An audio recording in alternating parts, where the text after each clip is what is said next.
accurate is a COVID test? And why do we make people quarantine for 14 days after an exposure, even if they test negative?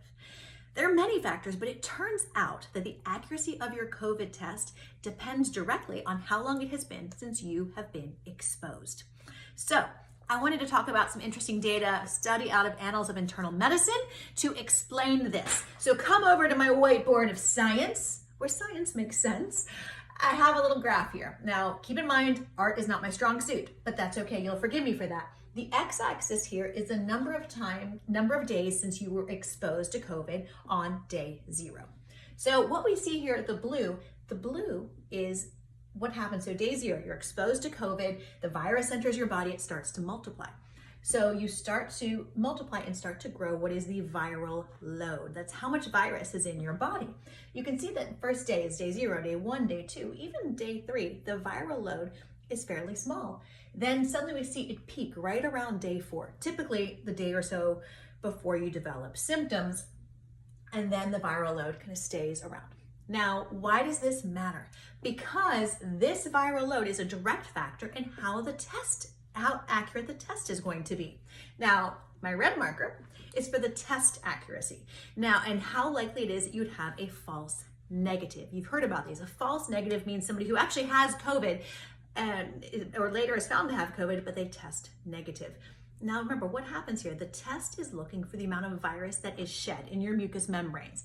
Now technically, and I'll tell you this because I know you'd like to know, virus shedding is different from viral load. They're closely associated, but they're different. I'll do another video on that in the future to help describe the difference between them and what it means.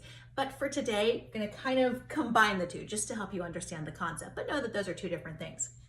So the test is looking at how much virus is in your body and how much virus is being shed in your mucous membranes. So your chances of false negative, since the viral load is really low, days 1 and 2, are essentially, your chances of getting a negative test are essentially almost 100%, even though you are positive for COVID in your body and you do have COVID. So this is gonna fall. And according to this study, this continues to fall, and then it kind of gets the very lowest level around day 8 and then starts to come back up so you can test negative again. So what does this mean?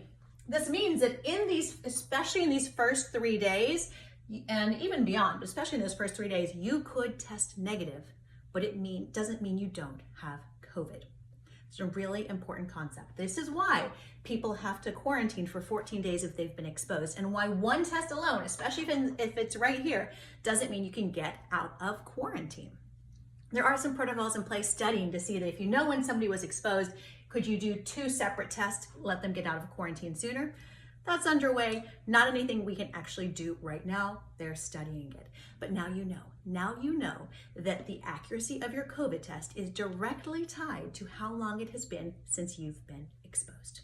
Please let me know what questions and comments you have. Put them down below. I always love to hear them. And please share this. Tag a friend or share it with somebody who would like to know this information. I'm Dr. Daria, always taking the best evidence to help make your life healthier, better, and easier. Stay well.